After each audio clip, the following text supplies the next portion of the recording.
The people are represented by two separate yet equally important groups: the police who investigate crime and the district attorneys who prosecute the offenders.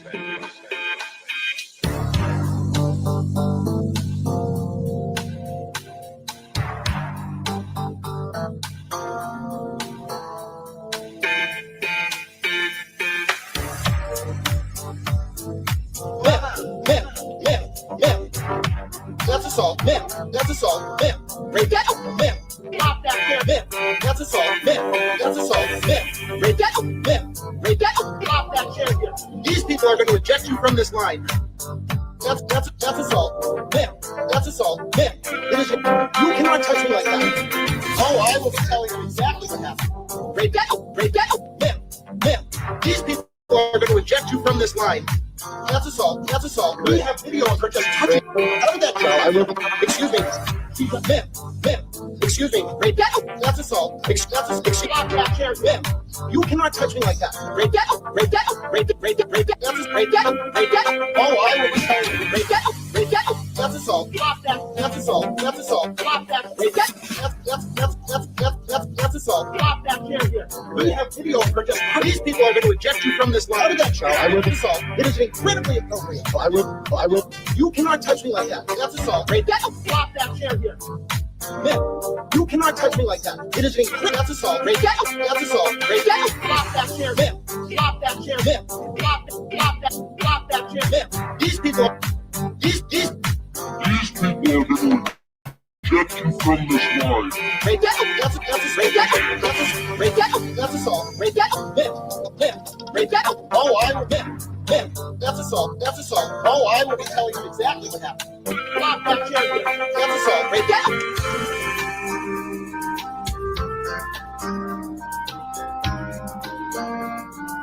Ma'am, that's assault. Ma'am, break that up. Ma'am, break that up. Pop that chair here. These people are going to eject you from this line. That's assault. Ma'am, that's assault. Ma'am, it is. You cannot touch me like that. Oh, I will be telling you exactly what happened. Break that up. Break that up. Ma'am, these people are going to eject you from this line. That's assault. That's assault. We have video of her just touching. How did that show? I will be. Excuse me. Ma'am. Excuse me. Break that up. That's assault. Excuse. Pop that chair. Ma'am, you cannot touch me like that. Break that up. Break that up. Break that. Break that. Break that. Break that. Oh, I will be telling you. Break that up. Break that up. That's assault. Pop that. That's assault. That's assault. Pop that. Break that. That's assault. Pop that chair here. We have video of her just. These people are going to eject you from this line. How did that show? I will be assault. It is incredibly appropriate. I will. You cannot touch me like that. That's assault. Break that up. Pop that chair here. Ma'am, you cannot touch me like that. It is incredible. That's assault. Break that up. That's assault. Break that up. Pop that chair. Pop that chair. Pop that chair. Ma'am, these people are going to eject you from this line. Break that up. That's break that up. Break that up. That's assault. Break that up. Ma'am. Break that up. Oh, I will. Ma'am. That's assault. That's assault. Oh, I will. That's assault. That's assault. That's assault. That's assault. That's assault. That's assault. That's assault. That's assault. Oh, I will. That's assault. That's assault. That's assault. That's assault. That's assault. That's assault. That's assault. That's assault. That's assault. That's assault. Oh, I will be telling you. That's assault. That's assault. That's assault. That's assault. That's assault. That's assault. That's assault. Oh, I will be telling you exactly what happened. Drop that chair here. That's assault. Break that up. That's assault. That's assault. Oh, I will be telling you. That's assault. That's assault. Oh, I will be telling you. That's assault. That's assault. That's assault. That's assault. That's assault. That's assault. That's assault. Oh, I will. That's assault. That's assault. That's assault. That's assault. That's assault. That's assault. That's assault. That's assault. That's assault. That's assault.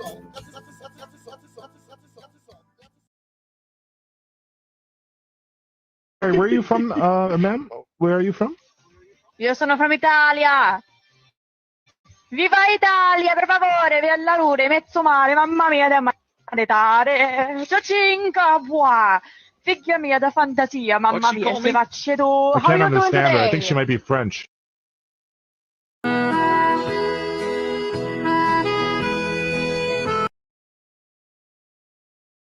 But.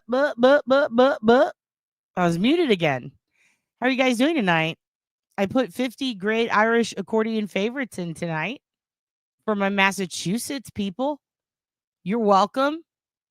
You potato loving Irish. You Irish potato lovers. Here's a bit of a great Irish accordion favorites sample album from Johnny Fingers. I did that for you, okay? So you're going to hear that soon. But first, I have to do the thing where I interrupt right after the intro song plays. And I stay to the side in my little box. And I give you a rundown of what this episode's about. And why do I do that at the beginning? Because there might be some other shit you don't want to miss on TV. Okay? Let's be honest. I know that Jerry Seinfeld and Roseanne come on in some states at this time on some channels. I know the Justice Network usually does a good Dateline right about now. Everyone knows the wrestling schedule, right? Okay. And I know that you got to go eat your potatoes. I'm so sorry. I just think it's the potato famine. Like, I know it's nothing to joke about, but also it's kind of funny. Like, I'm not like, if you like, I think we're far enough away from it. You know what? I'm not gonna die on that hill. I'm not gonna die on that hill because the Irish take it seriously. In all seriousness, the potato famine trips me out. People bring it up in drunken arguments here at bars, and I'm just very fascinated. Like, I'm very like, I don't turn up and tell you all my fucking problems because I know you don't care at all. Yeah, that's right. We're down to vegetable puns, okay? We are down for vegetable puns tonight and fruits, okay? I'm not discriminating against what you eat.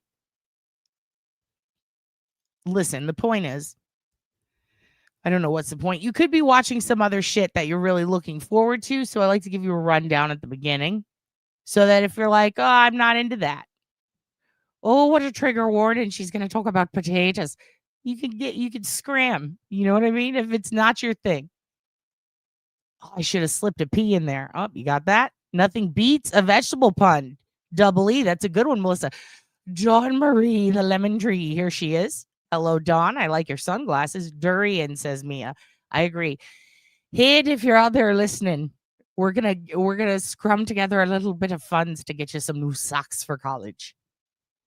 Your son's already losing his socks in college. I'm sorry I put you on blast like that. How is Hayden doing? You've been telling me, but tell the group how he's doing. He's doing great. He looks great. He stole her Patagonia. That's fun. I remember stealing my parents' clothes in college, taking them with me and being like, say bye. Say bye to your favorite sweater, bitch. It's mine now. Bears beats Battlestar Galactica. Exactly. He's a thief. Yeah, he stole his mother's clothes. It's a famine. What can we say? Look, there's a lot to talk about tonight, okay? He's a thief. I think we should do a GoFundMe to get him that 2007, what was it, a Dodge Ram. He Snapchats Mia. He Snapchats me with sag faces or sad. Oh, sad. Oh, no. Wait, what? Oh, the baby was bigger than a sack of potatoes. 10 pounds? Jesus. First of all, Koa is a cool fucking name for a kid. Everyone's going to want to be that kid's friend. I'll tell you that much because that's a dope name. Koa is cool. That kid, your cousin has a wrestling name. That's amazing. Over 10 pounds? Who is 10 pounds, says Darlene. Darlene, you're 10 pounds, you little thing. Darlene's so tiny. I remember when you showed me how tiny your little christening dress was from when you were a baby. I was like, holy shit. You were literally a tiny little baby doll. A sag face, it's that basset hound face. Right after prom. Yeah, sag faces. Actually, sag face is actually pretty funny, Mia. We might actually use that. So tell me about this 10-pound baby. It means warrior. That's dope. Is that Hawaiian or something? I like that. Is it Samoan? Is your cousin going to be in the bloodline on WWE? Because I will put a finger up. I will call that baby the tribal chief. It's a wrestling reference. That's a great name. Warrior is dope. That kid is not going to be fucked with in school. People are going to be like, I'm not going to piss that kid off. I want to be friends with that kid. That's a good name. It's very strong. It commands power. Don't worry, adults. The children are here. Stevie, cover your ears. I'm about to talk to Scott. Listen. Thank you, Scott. You piss off my mods. You piss me off. Oh, that's so nice. Scott, stop it. What are you up to? Why are you being so sweet, Scott? Scott's anticipating getting timed out. He's just announcing daily. Look, I know I'm going to get timed out. Scott, you're being me when I'm at Thanksgiving with my family. I'm like, I know we're all going to fight later, but listen, I love you guys right now. Scott, are you on mushrooms? I like fucking with Scott. He's funny as shit. Sad, angry Gatorade faces? That's pretty funny. Our faces are in Gatorade right now, Tombstones. Darlene, don't tell us your weight. You doxed yourself, Darlene. Darlene doxed herself. Oh, shit. Heed's calling. Put him on the phone. Tell Head to call in. I need a college update. I need to know what's going on there. Who wants to party? Says Stevie. God bless Koa's mom. Exactly. What a great name. Her husband is twice as tall as her. Darlene, yeah, I know. Darlene's like a teeny little person who married a giant. It's pretty funny. Brandy is my cousin. Dude, Brandy is your kin. Koa's going to drain the swamp. I believe in Koa. I really like that name. His dad's a football coach. Oh, shit. Oh, hell. Well, you got a linebacker on your hands. You send your wristband to Miss Dawn Marie. I love you guys. Scott has like 5 stories. Good, because I only have 2. Scott doesn't piss off Darlene, so he's allowed to live. Stevie misses Dawn. Koa is a nice wood they make ukuleles out of, among other stuff, and I love that for them. You know what? Forgiven, Scott. I forgive you for liking this channel. I forgive you. Dude, I miss you guys so much. It's so nice to see everybody. I think I'm going to have to start coming in at earlier hours because I feel like we're all in better moods. Everybody's not passing out in the middle. Did you say Auburn? Man, that episode of, what is it called? Stephen something. It's Stephen Fry when he goes to the Auburn. Is it Bama? I don't remember who Auburn's playing in it, but damn, that shit gets me teary-eyed. I don't even like football like that. And I get the spirit. I get the spirit of South football back in my veins. It reminds me of high school. Hello, Auntie Ree. Nice to see you. Scott survives. You're allowed to survive. As long as Darlene allows it, we'll allow it. Darlene saves lives. So technically, Darlene just saved your life. She just saved your life, Scott. John Marie's giving you a fist bump. Mia said, accept me. What? We do accept you. We love you. Or accept me. Well, I don't know what we're... No, I will not preclude you from anything. Or not preclude. What's the word? I will not... You know what? Hi, Mia. I miss you. It's Auburn and Bama? Okay, excellent. Bonded kittens. I don't know what... Are you talking about kittens stuck together at birth? I don't want to hear about that, darling. If you don't make it, Scott, Tombstones will dig a hole for you. So that's nice. Literally, no one even thinks about you, Scotty. Do whatever you want. God damn it. No one will even see it. You're safe here. See? Nobody's worried about it. You are safe. I thought he was insulting you, but he ended up protecting you last minute. You got to watch out. Stevie's fast and young. He'll get you, Scott. You think for a second he's talking shit, and then all of a sudden he's being nice. You didn't follow Proto, buddy. You're done. Oh, shit. Fed smokers here. Bonding like kittens. I have a pair of bonded kitten siblings. Oh, like the kittens can't be separate. They have to go together. Okay. That's fair enough. And Claudia is inviting you to come sit with her, Scott. Claudia will protect you with her piano. That's Claudia right now. She's a baby. She's on the channel. She plays piano. Also, there is a weird baby video that reminded me of Ally McBeal. And I put it in the intro because it's just weird. It's a rapping baby. I don't know. It's wild. I put it in here. It probably shouldn't have gone in the Epstein episode, but I'm going to be honest with you. It's new. It's silly. So it's in here. Here's what we're going to talk about today. We're going to talk about some recent... Now, look. Rumor and innuendo. Not a fan of it. Speculation. I'll do it. I'll admit it. But I have to announce it. Okay? So people know. Take this shit with a grain of salt. Opinion, fair enough, as long as you say this is my opinion and don't say it is fact. Get too passionate, too married to shit, right? but I prefer evidence. I prefer it so much. However, I kind of have this part of my brain set aside for small town shit. Let me explain. I'm a small town bitch. I was brought up in a small town. We worry about small town shit.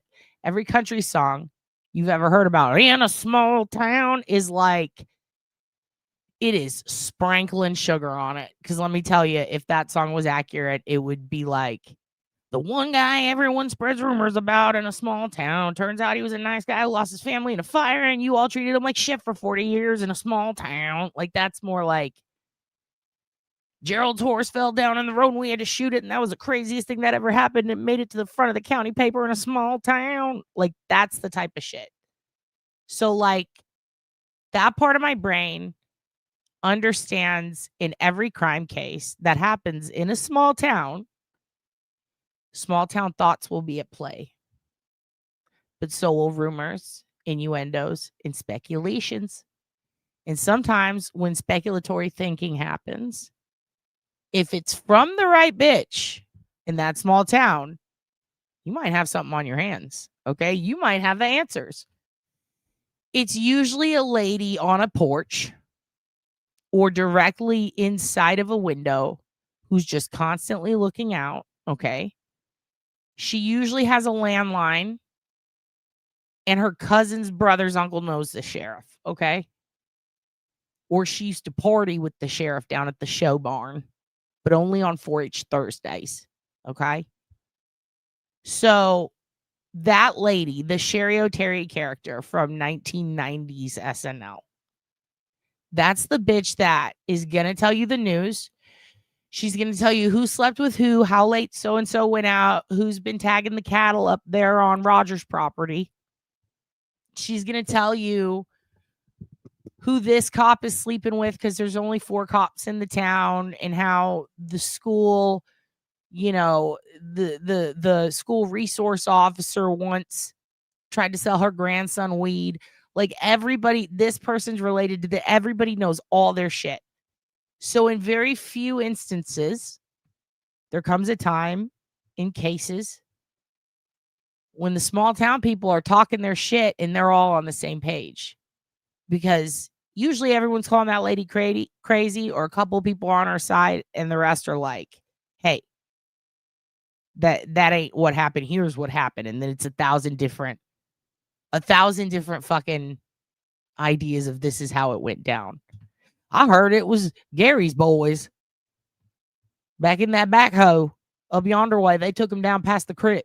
Like, and then it's like, well, goddamn, how can it be Gary's boys, Gerald's son, and Auntie Lilith's second husband? How can it be all those people? They hate each other.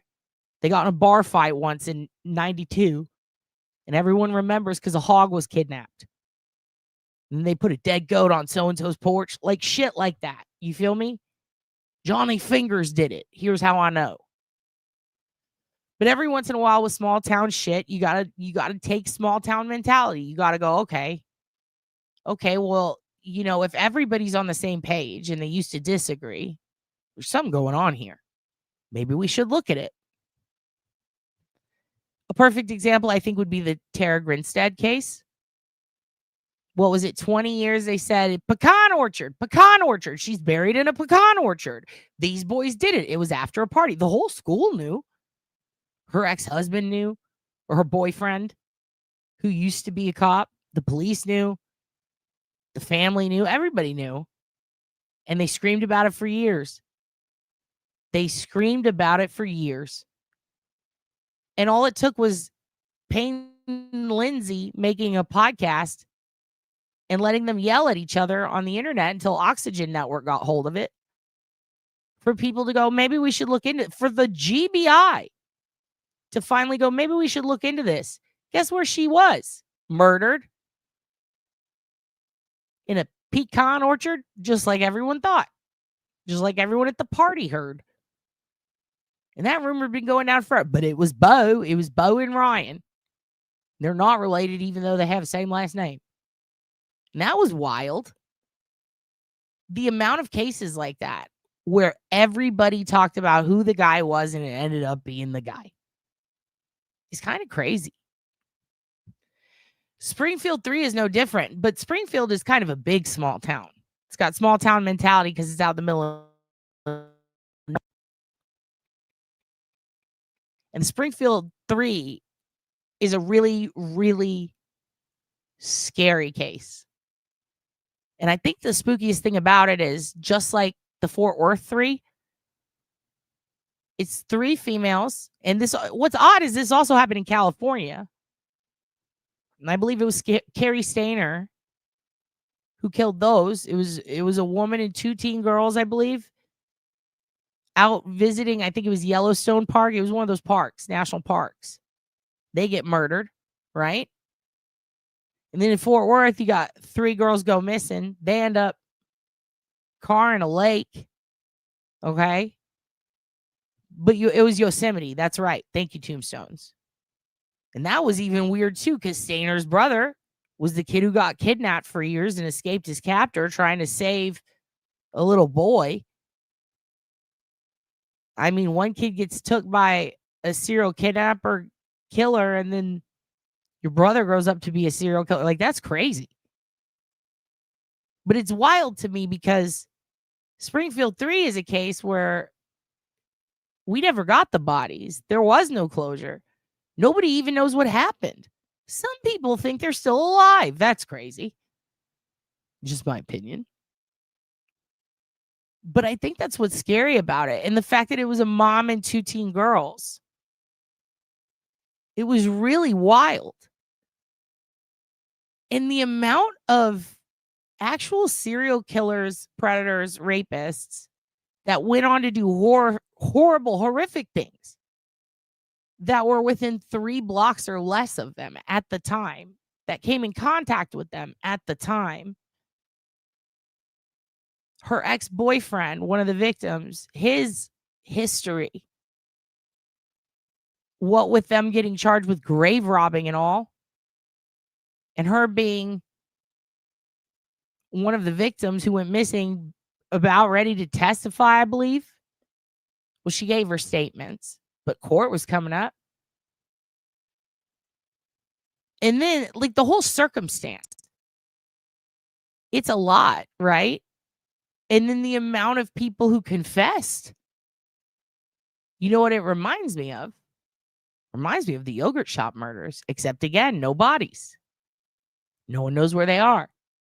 And the amount of internet rumors from local people are wild. You have 20 ladies on their porches watching everything, gossiping.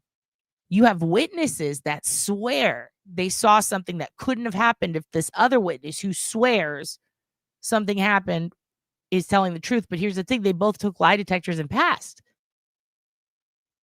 So how do you have 2 conflicting sightings, both confirmed by police? It seems like they're telling the truth, and both of these people swearing up and down, but they conflict. How is that possible? If anything, that just goes to prove that polygraphs can't really be trusted that much, right? So it's a confusing case. And don't worry, me, I'm going to give you a big rundown of it soon, like after we watch the intro. But the reason we're going to talk about it tonight is because there are some interesting small town rumors going around right now. And normally I don't like to talk about them. But I don't know. I'm curious what you guys think, because it's weird timing. I'll tell you why in a minute, but it's really weird. And I started looking through it myself, trying to debunk it. And it's going to be a lot to debunk. I might need your help. And I'll tell you how to do that. Another thing we're going to talk about, Rainy Street Ripper, Austin serial killer. You guys, if you're here and you've been here for a minute, you've heard me talk about this. I live here. I know every part of this city. I've been down there. I've driven you guys down there. We have a video where I drove you there and I'm like, see this? I did a podcast, the same one that the guy did right before me. He was one of the guys who went missing, got murdered, victim of a serial killer. He pissed off the bridge and fell into the water and woke up after a coma a few weeks later after a Tom Segura comedy show. And to this day, they still call him a victim of the serial killer. He's like, I'm a lie. There was no serial killer. Like, no. And I've told you guys, I've ranted and raved. There is no serial killer. Like, of all the people who would be like, damn, I think that's a serial killer. I think I would be like one of the first on board if that was genuinely a thing, because it's what I talk about all the time. It's what I'm obsessed with. It's what I work on with casework like all day. Read a ton of like fucking over 1,000 books, I'm sure, since I was at least 14 on this shit. But I'm telling you, it's almost all debunkable. It's just a huge task, and it's out there. It's public. It's like the GHISLAINE stuff with Jeffrey, right? Like, it done been out for a while. I can't read it all to everyone. It's a Google search away. But all of these cases are like, they're reasonable. And I mean, I'm not saying it's reasonable that someone dies, but it's a reasonable conclusion that the police have come to. There's water in your lungs. What do you think that means if you're in a lake? If your pants are unzipped, your bladder's been expelled pretty soon before, obviously impacting the water. What do you think that looks like when there's no gates or fences up along a lake that has a deep, treacherous, rocky, and bush-filled embankment that goes directly down into water that is not the best, in the pitch black of night, in the drunkest district in Texas with the most bars? And now give them cocaine. Can you imagine? Like, they're falling in trying to take pisses. Drunk people will run in there all the time because they're like, woo, let's get drunk and swim. And then they drown, and people have seen it. Not to mention the amount of people who fall off boats and then wash up later. For the amount of the populace that gets in that water, parties in that water, gets wasted on these boats, falls in, at the pace at which they're doing it, it's actually been pretty consistent the last 40 or 50 years. It's been pretty much, it hasn't skyrocketed, like everyone said. Like, people just aren't really looking at the data at all. They have a man on video wrapping his own head and his feet, his ankles, in duct tape and throwing himself off the bridge to kill himself after 2 FBI raids for sending money to a potential foreign government that is not friendly with the U.S. This was almost 20 years ago.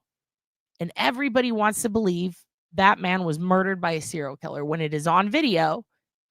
And there is plenty of reason to go, oh shit, this guy was stressed about something. The FBI raided his house. Like, people leave that part out. And they also say that he was bound in a way that he couldn't have done himself. It's on video, for fuck's sake. So what I'm trying to say is, somebody wanted to finally put that to rest. And if I tried, I would have a fucking aneurysm. So thank God someone else did it. And it's the same people who, in that documentary that I posted on the community wall, where it's a group of students at Southwest Texas State who their whole job is to do identification for missing persons of the 300 or so more bodies that are still sitting waiting to be identified along the areas inside Texas, along the border, where people die in the desert. Those people are also taking part in a really, really great opportunity by Texas DPS to take a bunch of cold cases and tackle them as part of a student project, which has been highly successful in the past. And not only did they do that, under the direction of a fellow you're going to see in a minute, they decided to dive in to a research project to determine, is there actually a serial killer at Lady Bird Lake? And to do that work and get those numbers. Now, my issue is I've had those. I mean, they're all, again, it's very easy to find, but presenting it as a task, because people love to argue and they like to sensationalize. And they really went in depth. They got shit that I ordered from the Emmy that I was immediately rejected, and they were given full access to a lot of that stuff. And it's so neat to see someone have that so we can finally end this charade. So we're going to definitely see that. And then we're going to talk about this new drug called Netazine, which I've never heard of. But down where Dad's boyfriend works, down over by 6th Street, by the comedy clubs, 5 or 6 people, I think it was 5 people died in one night. Or no, I'm sorry, they passed out. I think they were thought to be critical or almost dead or something. But there were like 5 or 6 deaths, was it a year ago, all in one place? Right behind the comedy club. I told you guys about that. And then there's been a string of them kind of happening in pockets, little groups of people down around the Arch Center, going all the way down 6th Street, and some on Rainey. And a lot of it, they end up in like critical care, the ICU, in comas.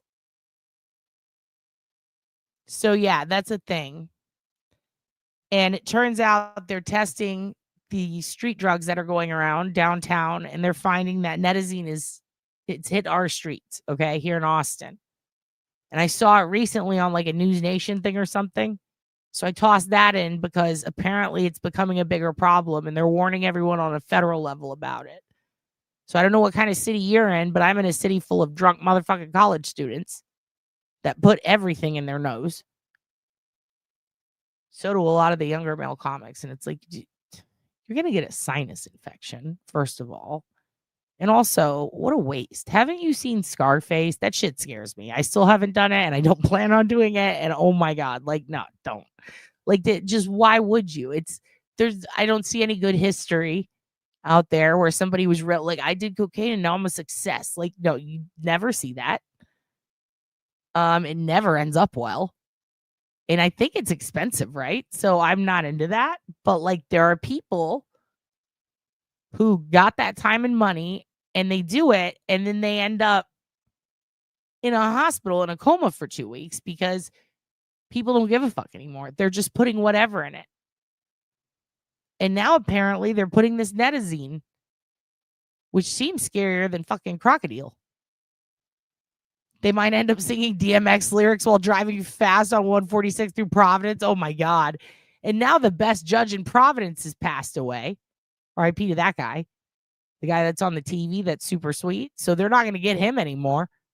People need to chill. Yeah, I cannot afford to be on drugs. It's too expensive. But the point is, I think it's important to share some news on that. Because, he's in college. If someone offers him Netazine, he needs to know not to fucking do it. If any of you kids are out there getting goofy and wild on a Friday or Saturday or Thursday even, you need to know not to do it. So we're going to find out what that's about. And the last thing is we're going to look at some Jeffrey and Ghislaine stuff. If we have time. We'll have time. Tomorrow night, if you're in or around the Austin, Texas area, I'm going to be at the Green Room in Austin, Texas. I'm going to be doing stand-up comedy and comedy hip-hop. We'll be doing a concert with Dad's boyfriend, MC Lunchbox with 2 X's. So if you want to come out, we're going to be at the Green Room. I think it's at 8 p.m. Hope to see you there. Meanwhile, Toombs is getting high and digging holes, which is going to be your shirt. Okay? You're hooked on Lipitor? All right. Good for you. All right, let's go ahead and look up Artie Lang's nose and show that to Hid. He'll never want to do drugs. Show him Artie. Fuck no, VDOT. I never will. No, I have history with that dude. I will never. Nope. Not a loser. All right, here we go.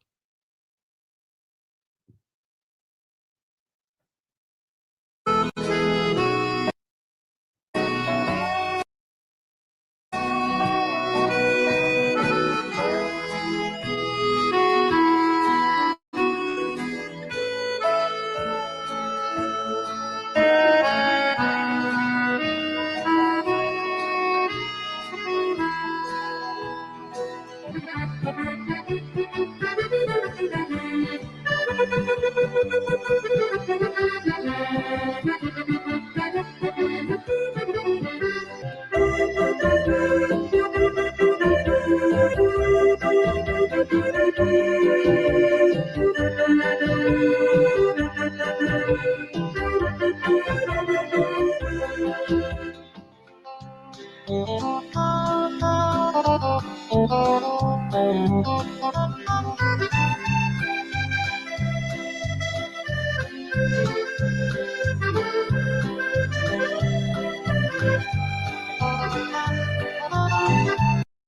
if you want a guy who can sing you, well, I guess play you the the accordion version of Achy Breaky Heart, hit up Johnny Fingers. Yes, it was. Yes, it was. Don't tell my heart, my achy breaky heart. This is pure talent. Now clean off your chairs, ladies.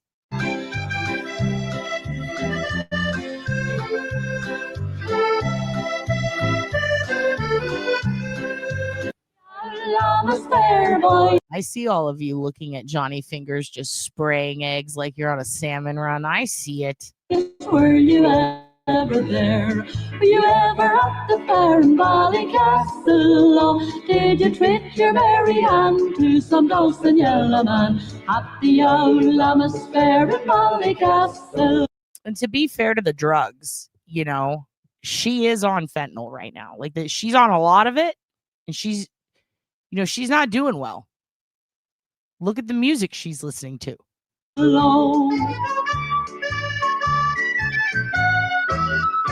Ian Flanders sailed afar while resting from the war, but drank on Santa to the Flemish lasses. Oh, I don't know a single word she said, but it sounds good. Yeah, she's a swinger. They're swingers. I'm looking for the pineapples on her door. I know Mama is ever going to tie me. His name is not Tyrone. We've done this before, right? I've yelled at this guy for not actually being a Tyrone because there's no way he's a Tyrone. Down. When one gets loose, I just pack up and say that I'll be walking on new grass, singing a new song. Tomorrow there's no telling where I'll be. For I'll be walking on new grass, singing a new song. This is what Donna Adelson was thinking in jail today before they were going to take her to the hearing. She's like, today's the day I'm vindicated. Donna Adelson was in her fucking jail cell, and in her head, old Tyrone here was dancing around going, I'm walking on new grace. And she's like, fuck yeah, it's going to be so sick when I'm free. And then she goes out there, and the judge pulled out his piece and fucking smacked her with it right in the face. Now, Donna, get back in your cage, bitch. And then she reacted like my grandma does when I put ketchup on a tamale. The next town down the road keeps calling me.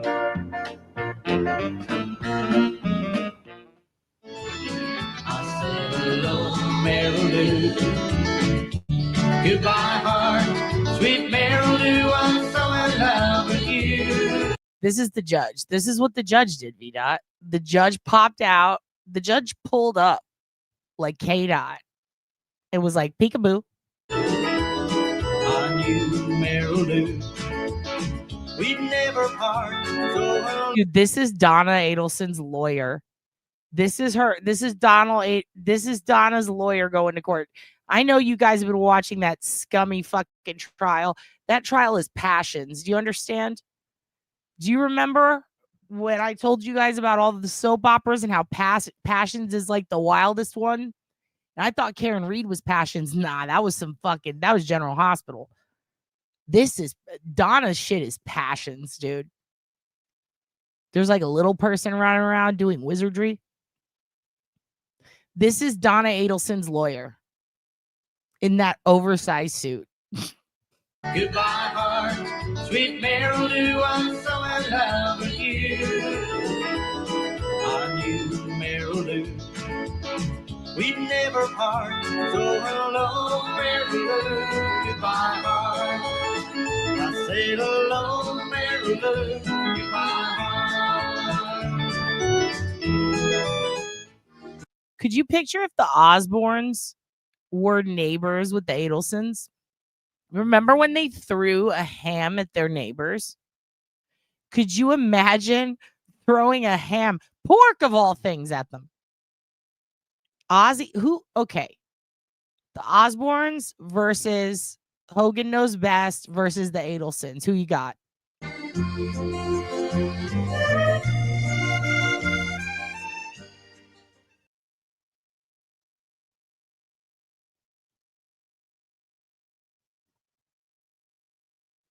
Oh, by the way, this is real footage of Donna and Charlie planning the murder. Hi, I'm Jack Drews, editor of American Fireworks News.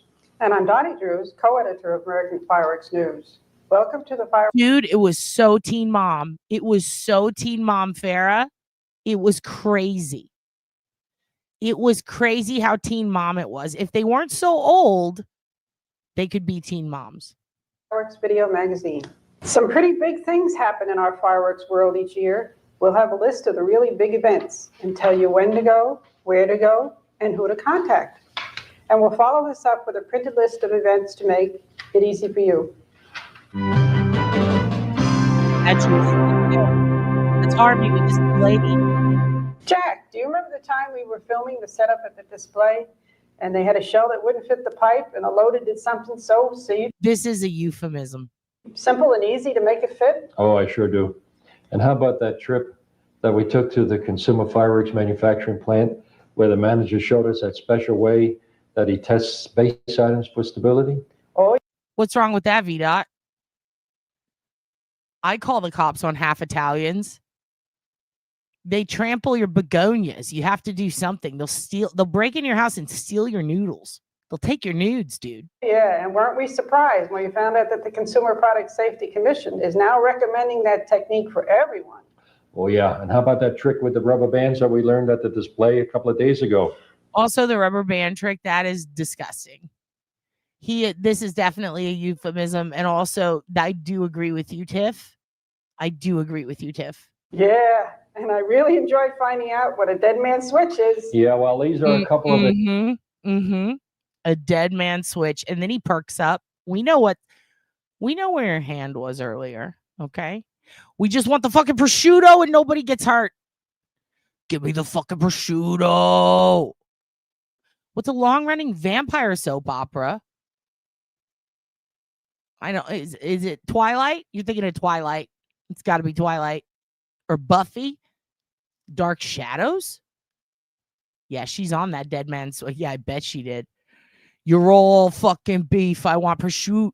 Hints and tips, the answers to which you'll find in the January Fireworks Video Magazine. Give me some prosciuttery for my charcuterie, because we're about to learn how to buy and care for a fucking kitten. Okay, and then I'm gonna get this kitten some ricotta pie, which I found. I did look up a recipe for. And I don't know about it, you guys. I don't know. I need to talk to Baby James. I don't know what that is. Someone reach out to Nan and someone ask her if. Are you sure they don't mean pizza? Like, is it just? It's just cheesecake, right? But it doesn't look. Oh, I don't know, you guys. I don't know. I mean, I'll try it. I don't know.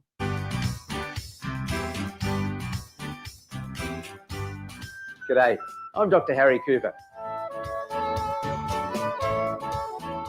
Your moggy can come in some of the most beautiful coat patterns and colours imaginable. And even our home wouldn't be complete without our little black friend around. I don't think you're allowed to say that, sir. Where do you go to get that adorable moggy kitten you've really set your heart on? What's a moggy kitten? What's going on here? And the sight of a litter of Oh, say no more, fam. That one's eyes are so tiny and close together. Oh, I love this video. Fluffy little balls, alternately little balls. I'm clipping that. Tearing around their pen or firmly tucked up inside something warm is just too much of a temptation for so many of us. Even I've got to admit, there have been one or two I've come across in making this video that I would dearly love to have put in my pocket. I'll put a kitten in my pocket. Can I have your kitten, sir? I will put those kittens in my pocket. But what about the old wicker basket? What about the old wicker basket? Don't call me that, sir. I reckon if I gave that to one of my cats, it'd demolish it inside a week. So Well, I don't. What? Wait. Your cat would demolish the basket? Oh, what kind of fucking cat you getting? think about something else. By the way, if you do decide to have that cat sleeping with you and you've got a waterbed, just beware. In the middle of the night, when the cat gets a little active, you could spring a leak. The cat's going to try to play and you're going to piss on it? I'm very confused. Cats eat meat. Not just cats eat meat. Someone clip that. We're going back. Cats eat meat. Cats eat meat. Not just red meat, but white meat too. So there's a whole variety of meat that you can use. Cats also like kangaroo meat. In fact, the problem is that they tend to become addicted to kangaroo meat. That's crazy. It's very Hey, Hoogan's addicted to kangaroo meat. hard to get them off it. Remember all those old paintings the masters did? Why do you want to get them off it if they like it? Why are there pet owners who are like, and parents? Notice there's pet owners and parents who are like, uh-oh, you like that. We have to change it. Like, what? Cats lapping milk out of a bowl? It wasn't milk, it was cream. Because milk gives most cats diarrhea. Well, What? I like the way you said diarrhea. I'm immature. Go back. Cats diarrhea. Well, the easiest way. Diarrhea. Cats diarrhea. Well, I'm sorry. One more time. I love this so much. It was cream because milk gives most cats diarrhea. Well, the easiest way to make sure you don't miss anything is to start at the front and work your way to the back. What? It should be a little bit wet and certainly cold, and any discharge that... Get your finger out of the cat's eye. Why are you poking the kitten in the eye? ...is coming out should be clear. If it looks at all pussy and yellow, give the kitten a big miss. Passy and yellow? I mean, it shouldn't. But don't poke it in the eye. I'm so allergic to them, Scott, and I don't trust them at all. But I will put one in my pocket if it's little. But not if it has diarrhea. All over. That's the shot, and we'll have a look underneath. Whoops, the days. Nearly got you. Quit Last but flipping not that cat. least, have a look under the tail. Oh. If it's as clear as that, you can reckon this kitten's pretty right. Buy a good water pistol or a spray bottle. I'm not gonna lie, that was the cutest kitten ass I've ever seen. That was cute. That was the way look at his little fluffy little ass. If it's as clear as that, you can reckon this kitten. First of all, sir, you're embarrassing this poor kitten. Also, it's so cute. Look at it. It's just like, well, I guess this guy's showing everyone my asshole. It's pretty right. Buy a good water pistol or a spray bottle and take some lessons in sharpshooting. Simply fill with... Or is he about to shoot the cat? Don't do that. Water, add a couple of drops of white wine vinegar, Why? and you're in business. Kittens soon understand no. Oh, hey. Why you gotta spray that? Quit spritzing that kitty. Particularly if it's backed up with a quick squirt. Yeah, don't do. If you're watching this, don't do that. You leave a couple of these. You know what? You know why I know that sucks? Let me tell you exactly why I know that sucks. Because if someone came up to me and I was in the middle of talking and they just spritzed me in the face, I'd be so fucking pissed. That's how you know it sucks. If you won't do it to a human, don't do it to a cat. What's wrong with you? Weapons around the house. So in a moment of anger, you can make sure you lock your gun away because he cat will get it and shoot you in the face. literally go for your gun. They truly He was for real? I was kidding. This was new. I actually haven't seen this one. I'm learning with you. What the fuck? I was joking. The cat's not going to go for your gun. Is he for real? I love this now. What? Really, if it's backed up with a quick squirt. You leave a couple of these weapons around the house. So in a moment of anger, you can literally go for your gun. They truly are. Oh, okay. He's saying you can go for your gun and shoot. Well, that's fucked. Oh, he's talking about the water gun. You know what? Maybe, you know what? You guys just go watch something else. I don't know what I'm doing. What on earth? The Egyptians imagined them to be, aren't you? Hey? Stop hitting the cat in the face. They're my friends and they're my companions. You treat your friends bad. I couldn't imagine life without a cat. You cheeky devil.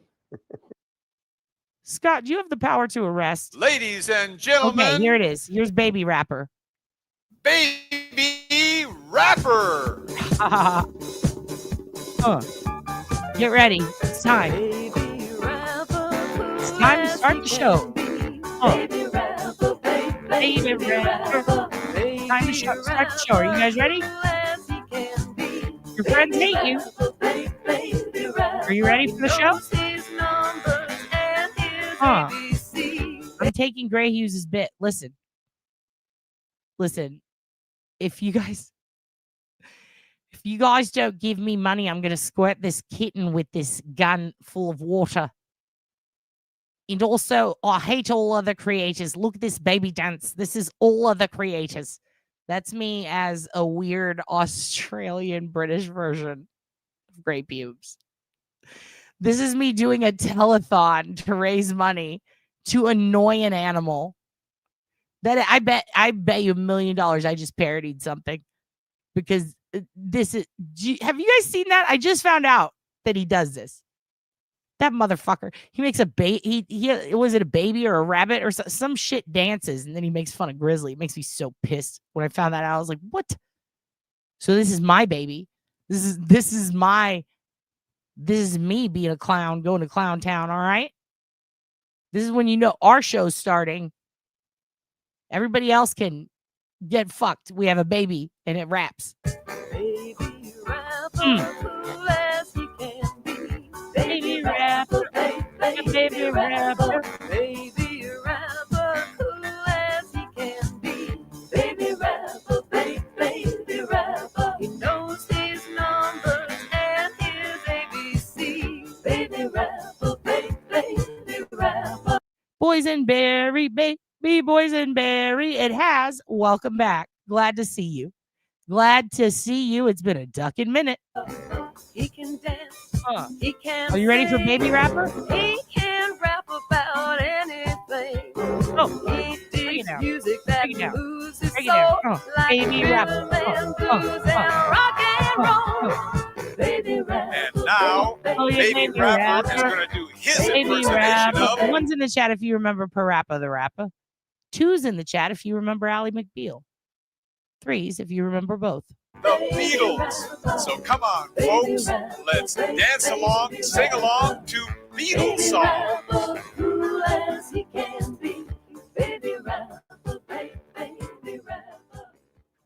Good. What the fuck? You trying to get me fucking demonetized, Baby Rapper? All right. So now let's learn about, first up on the docket, Netazine. What is it? What happened in my town? Why are people putting things in their nose, in their mouth, in their eyes, wherever, in their butts? I don't know where they put this, or if they shoot it up or smoke it. I don't know. Maybe there's chewing on it. I don't know. But don't do it. Don't listen to me. If you're in Austin or anywhere else, don't do street drugs because you don't know what's in them. And there could be Netazine. Paramedics and Austin police arrived at the Buckshot Bar on 6th Street around 3 o'clock Tuesday morning. An employee called 911. Which is right next to the Velveeta Room. Comedy club. Used to be a gas station. Now it's Buckshot. After several people collapsed. There's Esther Follies. From a mass drug overdose. And also, I want to point something out. This is where 6th Street begins. 1 block over is where, or it's actually 2 blocks technically, is I-35. The next exit after that is where you're essentially spit out into where Rainey Street is. So this is 5 to 6 minutes down the road from there. Okay. People collapsed from a mass drug overdose. In a statement sent to Fox 7 from APD, officers administered Narcan on 5 individuals. 4 were transported to a local hospital where 1 was pronounced deceased. Yeah, so I think it's still 1 deceased, but I feel like it might even be 2 by now. But there was also a separate incident where pretty much the same thing happened with less people. I think it was 2 or 3. And then there were people down the road where this happened too. And you know what sucks? I would say that too. But Texas got rid of the ability to buy that and use those things. And they're also outside of this gas station, there's a Narcan machine that you need to get a code for, and they'll give it to you. But if they're closed, what do you do? And a lot of people, this stuff happens at night, right? But the local head shops here, Planet K, they used to have the testing strips and they got shut down. Or the testing strip situation got shut down, so they're not allowed to share them anymore. So like, it's actually kind of hard to get that, and you're legally not allowed to give it away. So that's a problem, especially because we've seen such a big upshoot in people dying from ODs, and a lot of it had to do with drugs that were compatible with Narcan. Like Narcan helped them. I don't know about Netazine, but we'll find out in a minute. It's just, it's nightlife down here in Austin, you know. It's so, it doesn't really surprise me. Stephen Tucker has lived on the streets of Austin, and he knows how dangerous it can be. Kind of surprises me that there would be 5 overdoses in one place at one time. That's very surprising, because when we had that, what was it, the spice epidemic or whatever a couple of years ago, when we had all that fentanyl overdoses with crack cocaine and stuff, that was real. That hit home, because like I said, I'm a recovered addict, and that one of and he's not lying. Like literally behind the comedy club, there was one morning they had OD'd at night, and in the morning there were like 3 or 4 homeless people in the back who were, I believe, dead. And then there were 2 ODs in the front of the building. So that was 6. They were literally not even a block, but you know, the small part where you walk around that far away. And then 1 block down at the Arch Center, there were like 3 more. So at one point, I think the number was 8 to 10 in like one day. And that was with fentanyl. A few years ago on the drag, it was spice. People were dying, but not necessarily from the spice. They were having seizures and cracking their head on the concrete and shit. So it's really scary. people could have been me, you know, if I'd have still been doing drugs. Fox 7 was told that agents with TABC are trying to determine if anyone with the bar was involved in the incident by reviewing security camera video. They're also interviewing staff. APD homicide detectives have also interviewed witnesses and are awaiting lab tests to identify the type of drug that caused the mass overdose. According to the most recent data from Austin Public Health, in 2024, paramedics were called to a little more than 1,100 overdose cases. Between January and July of this year, there were almost 500 cases. The buckshot case comes as a warning is being issued about a synthetic opioid called Netazine. Drug dealers are switching to it in response to the crackdown on fentanyl. Netazine is more powerful than fentanyl and at times can be resistant to Narcan. Tuesday morning, Gray McAllister from League City appeared in a Fox News report and spoke about how one pill laced with Netazine killed her son last month. I'm just one person, right? And trying to spread awareness on something like this. As you mentioned, you know, DEA, federal law enforcement, they've spent a lot of effort on one pill can kill and, you know, raising awareness about fentanyl. And nitazines aren't even anyone's vernacular. And here's another thing. They can order it from China, apparently. And people are. And I guess the way the FDA works, or like, you know, when it comes to these drugs like spice, the way it did work in bath salts is they would ban a substance within it so that it prevents it all from coming off the street. And then the compounding labs in China would just grab something else and add it. And then that changes the whole ingredient structure.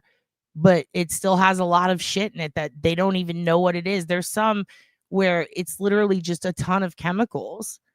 And then the specific compound that they put in that causes a lot of the psychosis and the shitty behavior, it was causing people to want to eat people. Remember all the zombie outbreak cases that were happening where there was a guy named Rudy in Florida, I believe, who got his face chewed on. He ended up dying. There's just all these attacks with people literally trying to eat people and acting completely insane. So all they would do is these compounding pharmacies, they would just take away whatever it was that was banned and then substitute it with something similar. And they call it something else, ship it here, and then they have to now figure out what this is, make it illegal. It takes a while. And then once they finally put a ban on it, they just do it again and again. There's no fighting it. And now this shit is coming from China. And they're doing the same thing. They're changing the compound and then just shipping it here under different names. And if it's Narcan resistant, it's kind of like COVID, right? Like every time there's a new kind or every time there's a new pandemic, you got to come up with what's the antidote? What's the vaccine for that? When it comes to this, it's like every time there's a new thing killing people, they now have to figure out how to counteract that. And it's just this never-ending cycle. And if we're at the point where they're not even giving us or making it publicly available or easy to get Narcan for people who are ODing from from fentanyl, then how long is it going to be before they even figure out what can prevent this new drug? And are we going to be banned from giving that to people ODing too? Like, this is scary. Like, I'm very spooked, and I hate saying this because I don't want to be negative, but I have a feeling this is going to be much worse than the opioid crisis, because now it's a compounding crisis again. It's just like, it's just like Russia with the crocodile, or, Colombia with the burundanga, the scopolamine. Like, what do you do? Texas is a weird place. But it's not just Texas, though. It's so many cities are not set up for this. And the homelessness crisis is starting to spread everywhere. And with that breeds hopelessness. And that leads people to want to escape their pain, or, the horrible life of being on the streets. Like, a lot of people, they're not drinking because they're happy. They're not taking drugs because their life is going good. A lot of them do that shit to cope. And even though it's not good for them, they do it. It's just a reality. So I fear that as that gets worse, this is going to get worse. There's got to be something. So it's basically the same stuff that you put in your bathtub. There's a shit in shampoo called methylphenidate, right? And it's in like a lot of household cleaners. And it's essentially, look at the word meth, right? It's got meth in it, but it's traces, and you can put it in your shampoo and be fine. But if there's a ton of it, or if people synthesize it, take it out, get the concentrated form of it, if you will, they can put it in all kinds of shit. And what they do is, because there's traces of this in there, people smoke it. And it's not just methylphenidate. There's like 5 other kinds. And I can't remember all of them. I remember that one because we actually were researching spice versus bath salts for an article a while back when it was popping. Like, what was it? Why were people doing it? And because that specific thing, that compound, methylphenidate and things like it, they're legal because they're not supposed to be consumed, right? They're supposed to be put in a bath or used to wash your dishes. So putting them in consumable products is the problem. And people were doing that. And then they said, well, now you have to put on the bag, do not ingest, do not smoke. So they did, and people were still doing it. And it was getting worse. So then they said, well, now you can't sell it at all. But then what do people do? The same thing they do when they can't have alcohol. They go get the mouthwash and they chug it, and they get wasted on mouthwash. It's really crazy that, like, it's so hard to get the cure or help or rehab or something. But like, when people don't have a place to live, look at how bad the weather's been and shit. That alone is enough to drive you insane. But the mental illness, the lack of a home, trying to survive on the streets, probably wanting to numb your pain or feeling pressured. People, believe it or not, when they're surrounded by a bunch of people and they have no friends and they're all alone, like, I've heard stories from people who have talked about this, especially in comedy. Like, at one point I was at my lowest and this person offered me this and I said, fuck it. Like, that's all it takes. And you can be hooked on shit like that. But also, that's all it takes and you can just die. And that is terrifying. So as the homeless crisis gets bigger, and I'm not saying all homeless people are on drugs, just to be clear, but it is a fact that as the homeless population gets bigger, the amount of deaths from drugs out on the streets gets bigger. And we're seeing it happen here real time. And I'm just really worried, what's it going to do to other cities? Because everybody seems to take this mentality of, well, they need to get their shit together. They're homeless, blah, blah, blah. We need to put them all in jail, shit like that. And they feel that way till it's their kid or their husband or their old coworker. It's really sad. We need to do something about it. All right, let's learn about what this shit is. This netazine.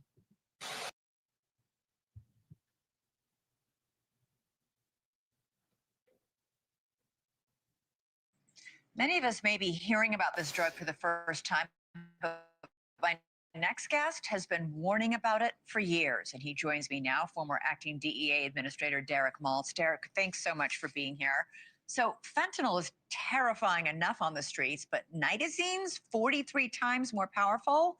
Not even Narcan can reverse an overdose? Elizabeth, thanks for having me. This is a very important topic. Synthetic drugs, as you know, have changed the game in America. It's way cheaper, more addictive, very deadly. Made in labs in China. Americans, like those poor families we just saw, their kids are being deceived to death. They're taking what they think is pain medicine, or in some cases, they're snorting what they think is cocaine or using meth. Not a good thing to do. But they don't take these drugs expecting to die. Kids. Right there. They don't take these drugs expecting to die is the most underrated shit that I've ever heard anyone say on a news program. People need to be shouting that. A lot of people, it's crazy. That's the one thing that I remember very clearly that shocked me about this study that we were working on. And it was really just going by Austin numbers. So I don't know what it is globally, but we were comparing it to an Insight clinic in Vancouver, BC, Canada.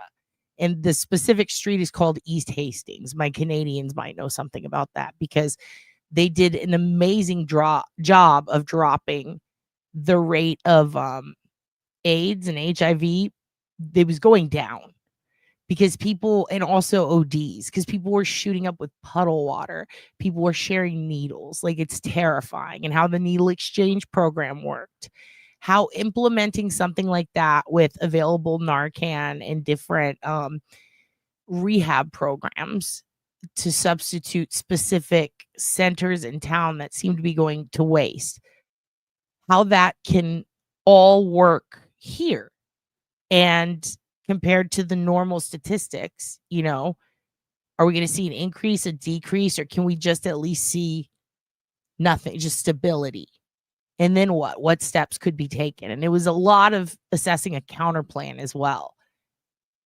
And it was kind of crazy because a lot of people, like, we really thought that it would be a bulk amount of people who had a prior history of drug use, people who were recently fired from their jobs.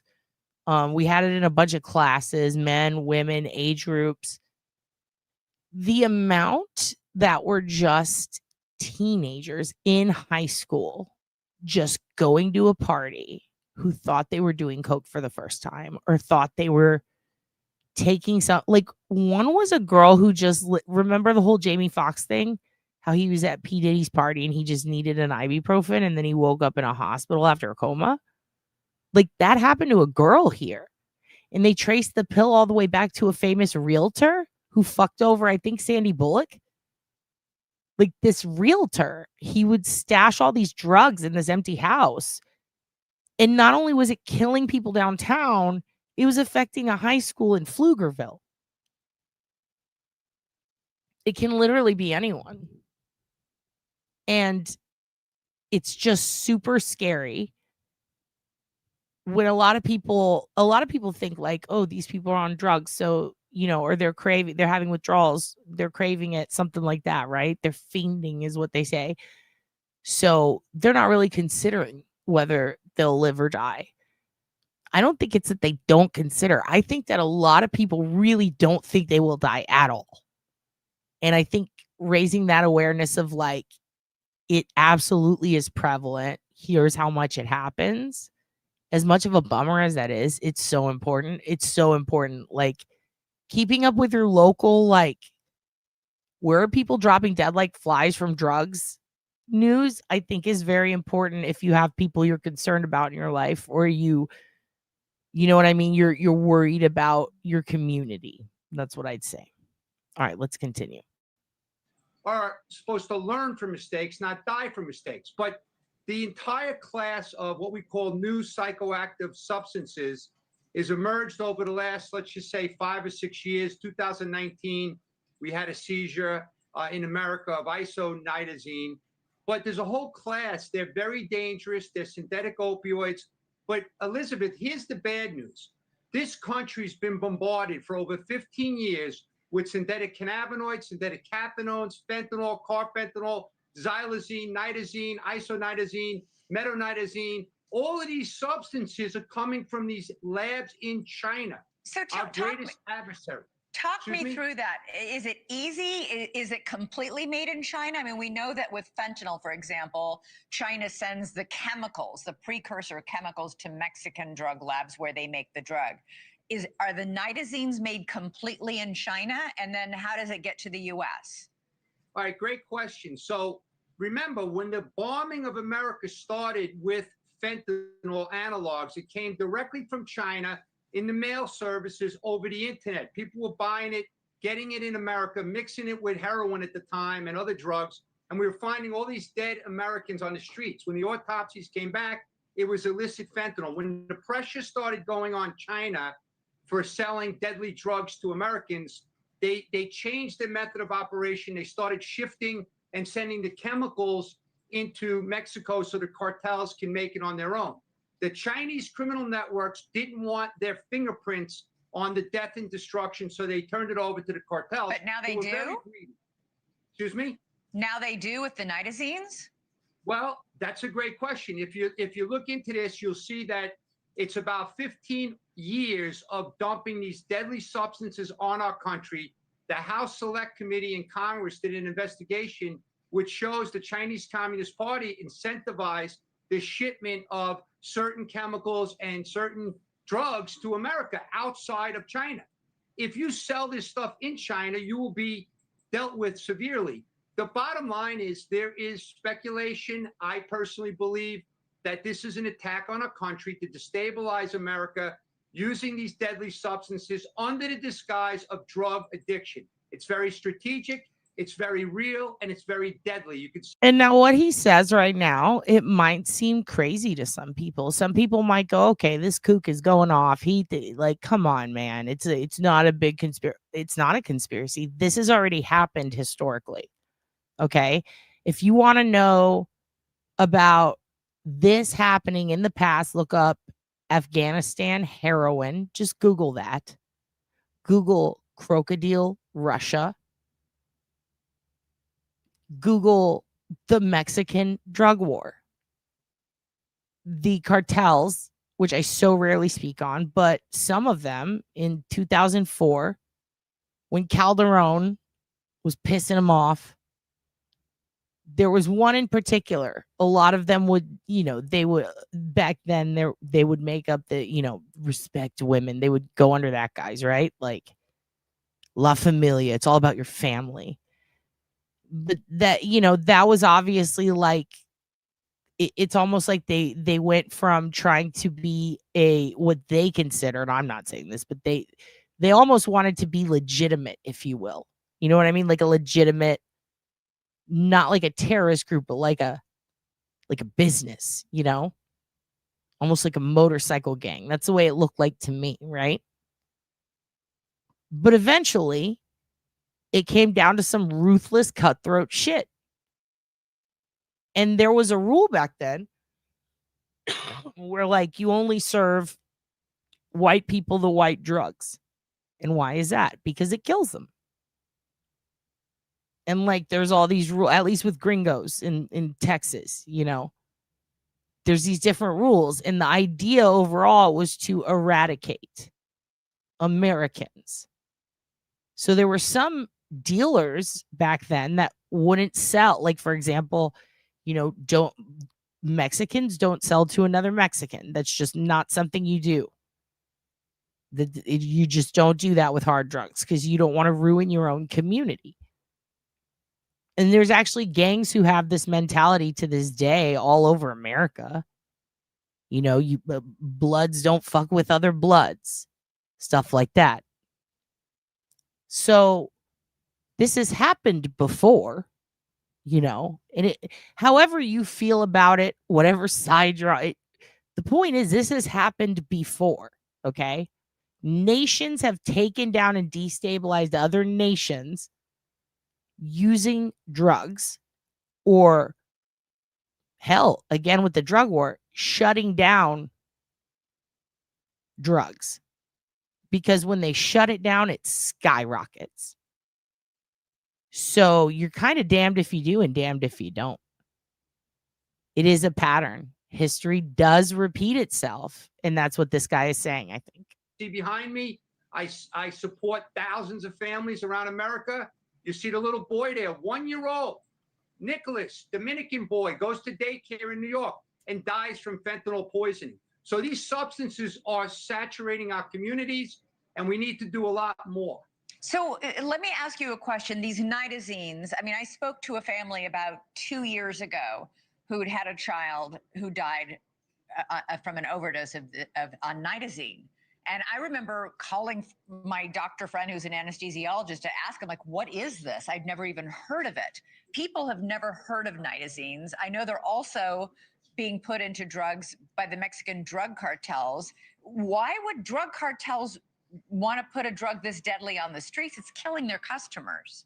Great question. The cartels don't want to kill their customers. They want to maximize the revenue, and they've done a good job at that. But let me make this clear. DEA in July of 2020, that's 5 years ago, they issued an emergency temporary order placing isonitazine into the Schedule I of the Controlled Substance Act. Attorney General Moody had to do the same type of action in the state of Florida a few years later in 2022. Also, I kind of disagree with that. I think they do want to kill their customers because they have endless customers. The demand literally can't keep up with the supply, or the supply cannot keep up with the demand. So it really doesn't matter, I think, for them. You know, more people died in the drug war in, like, what was it, in 1 year than in all of the war in Afghanistan. Like, they really don't, I don't think they really care, you know? Even Senator Cotton introduced a bill permanently banning isonitazine, which is very similar substance. The point is that America's done a horrible job at educating our communities and our families, and especially our kids. That's why I've been calling out for education in every school in America. This is not, by the way, a red or a blue issue. It's red, white, and blue. Every American should care. It's killing citizens of our country in all walks of life, socioeconomic status. And I don't really care, you know, what, you know, background these people have. I follow every day the families that are burying their kids, and the story of those. And this is interesting. Look at that. 43 times more potent than fentanyl. I thought in the earlier they said they didn't know how much, but they knew that it was more potent. Now they're saying 43. Interesting.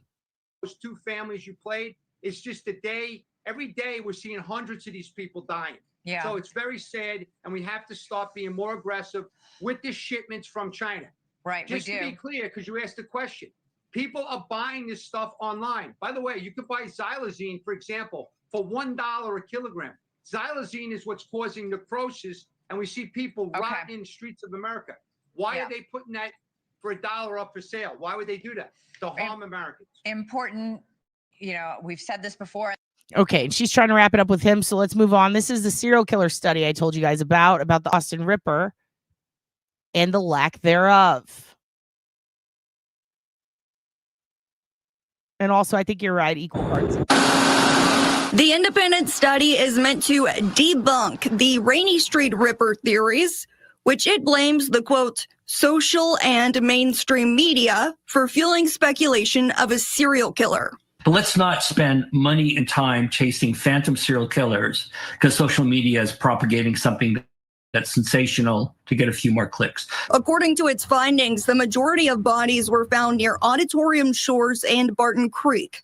It shows since 2004, 8 victims have been recovered from the areas within Congress Avenue and I-35 near the Rainy Street district. We found that there were no indications of a serial killer. We found that the number of drownings are consistent with historical frequencies of drownings in Austin, but also comparable to Texas generally. When looking at the past 3 years, the causes of deaths have been mainly attributed to accidental drownings. Second is suicide, as well as drug overdoses and natural causes. But it is, from my And by the way, I think it's super important to point out on the subject of the drug overdoses being third, there were over 29.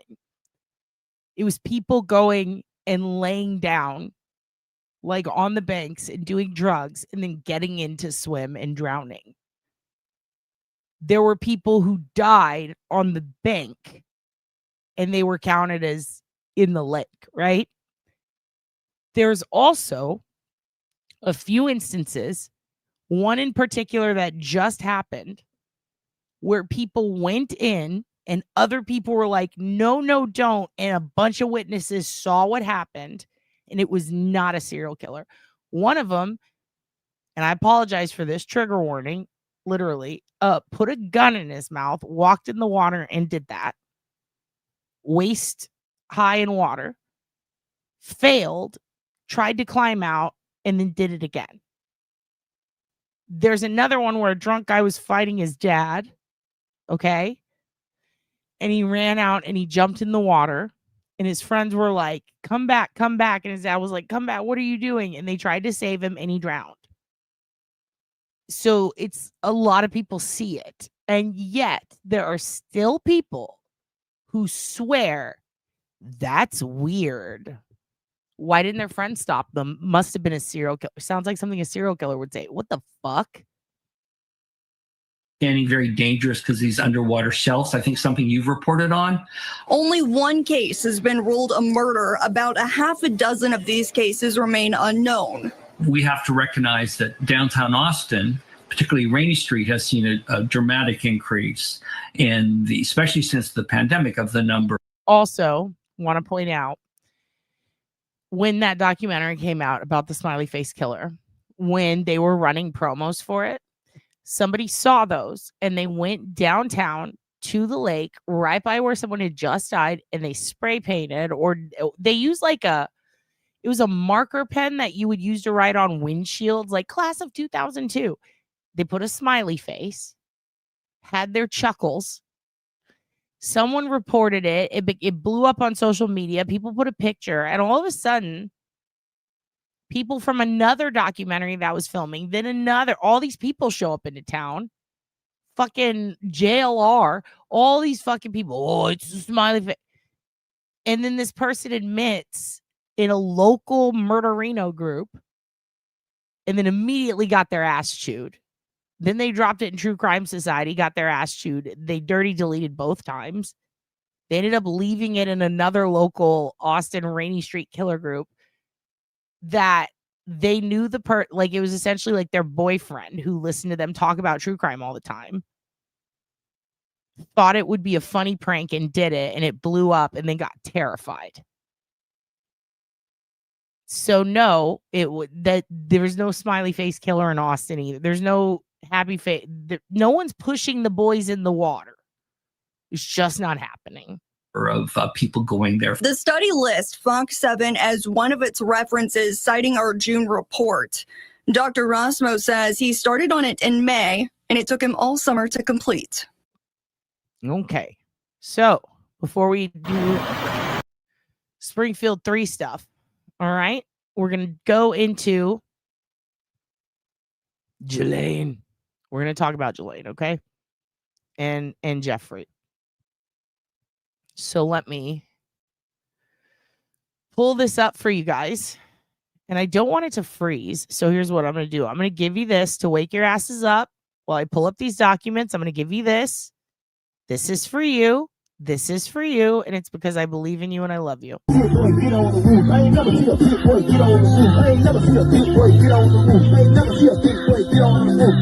Big boy, I ain't been on the roof. Never see a big boy get on the roof. I ain't never see a big boy get on the roof. I ain't never see a big boy get on the roof. Big boy, you ain't got on the roof. I ain't never see a big boy get on the roof. I ain't never see a big boy get on the roof. I ain't never see a big boy get on the roof. I ain't never see a big boy grill on the roof. Never seen a big boy grill on the roof. I ain't never see a big boy grill on the roof. Big boy grilling on the roof. Big boy grilling on the roof. Big boy ain't grilling on the roof. I ain't never see a big boy get on the roof. I ain't never see a big boy get on the roof. Big boy ain't driving on the roof. I ain't never see a big boy get on the roof. How you do it like that? Damn, you got tools on your back. Driving on the roof. I ain't never see a big boy get on the roof. I ain't never see a big boy get on the roof. Shit, big boy get loose. Shit, big boy get loose. I ain't never see a big boy grill on the roof. I ain't never heard shit and you going on the roof. I ain't never see a big boy hop on the roof. How you do it like that? Shit, you just like a back. Shit, pick up your back. I ain't never see a big boy get on the roof. Get on the roof. Get on the roof. Get your ass out the roof. Get your ass back out the roof. I ain't never see a big boy leap on the roof.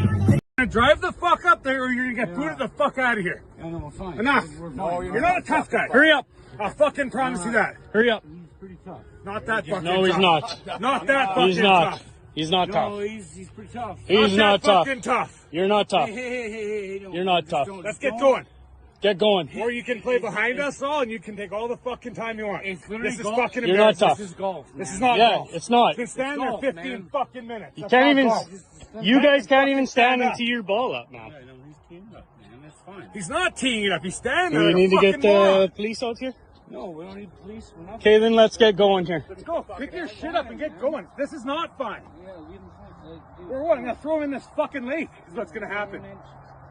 No, fuck you both. This is fucking bullshit.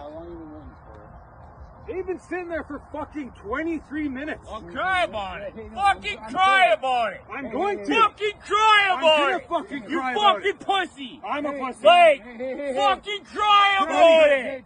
Buddy, you're gonna get fucking shit to. I don't give a fuck. Like badly. Good. Let's Fucking fucking go, man. Buddy, you don't want to go me. No, I'm not filming this. I'm not stopping. No, you guys need to get off the golf course. Yeah, we will, man. No, now. Like, pack up, go now. Get in the car and go. I don't know what you're doing. You're not scaring anybody. You're just making I yourself. don't. Hey, man, come on, man. Hey. Off to a good start, buddy. I fucking told you. Man, leave him alone. You want another? He You just want one fucking too? came at me. Leave him alone, man. I got it all on record. It's around the goal. I got it all on record. Around the goal. Hey, You want to fucking go, guy? leave him alone. Hey, leave him alone, man. I wouldn't keep going back, you fucking moron. Hey, Bang! come on, man. Bang! No, I'm not trying to get in there. Like, just like fuck me. Enough! Are you still cheering on you? Enough! Get out! Hey. Enough! Hey, leave him. Get him the fuck out of here! No, it's not gonna go well. It's not okay. Take him home or get him fucking out of here. Fucking get moving! I said stop looking like an idiot! Get out of here. Fucking. Okay, and that was fun. That was a good time. StreamYard loves fucking pausing. Okay, so what I think we're going to do with the Jeffrey and GHISLAINE stuff, we're going to have a super episode, okay, where we're going to really go through a big timeline. I'm going to be honest with you, I'm about 40% through with the timeline. I keep needing to add to it. There's just a lot there, all right? But I do already have a few episodes planned for the next week or two, including the Kenneth McDuff, some more Yogurt Shop murder stuff, and definitely Springfield 3 stuff, right? Especially with the new rumors, and we're going to talk about those last, all right? But one thing I think I want to do it this way is I've been plowing through some OSINT, some research with Jeffrey and GHISLAINE, and I think every day, every episode, we'll drop a little bit of it. That way we can kind of expound upon it and not feel rushed. it's also extremely overwhelming. And you know what, Bubsy? I love it when you suggest that because it's always when I am Hello, also in the Bugsnug mood. here. A lot of you have been asking me about my morning routine, so here it is. It's my new teeth. Snort-worthy smile, if you ask me. So I like to start my morning by waking up at 2 in the afternoon, get a quick lift, lick, and lurk in before I go off and spend the next several hours in the woods. And this time is mainly for my free-form lurks. I just lurk like no one's watching. Then I head into town to do some casual creeping. I mean, I'm freaking everyone out because I'm getting in my squirms. But you gotta squirm to stay firm. I forget what I'm doing for the next 3 days and get an office job that I absolutely hate. Spend most of my time hiding in the storage closet, but all my coworkers know I'm in there. The next 26 hours I'm purposefully unconscious, come to so I can try on some tuxes because I'm getting married. Love to Ragnora. I'll practice my funeral for 30 minutes, at which point I gotta pretend to listen to someone tell me about a dream they have, but I'm really just thinking about what I'm gonna say. Then, and this is important, I'll just wait, eerily, for hours. What am I waiting for? A big heap of nothing. I wait to wait. I'll spend 2 minutes trying to create fire with my mind, giving me just enough time for a last lurk before the day begins. That's the Bobo way.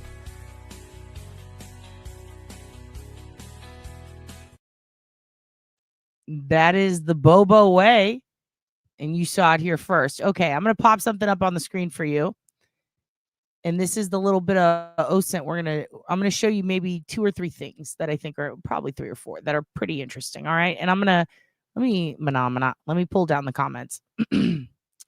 So a gentleman put this on Reddit, and I don't think that he is necessarily the person who created this chart, but I've seen it going around. So when I figure out who created it, I will credit them below.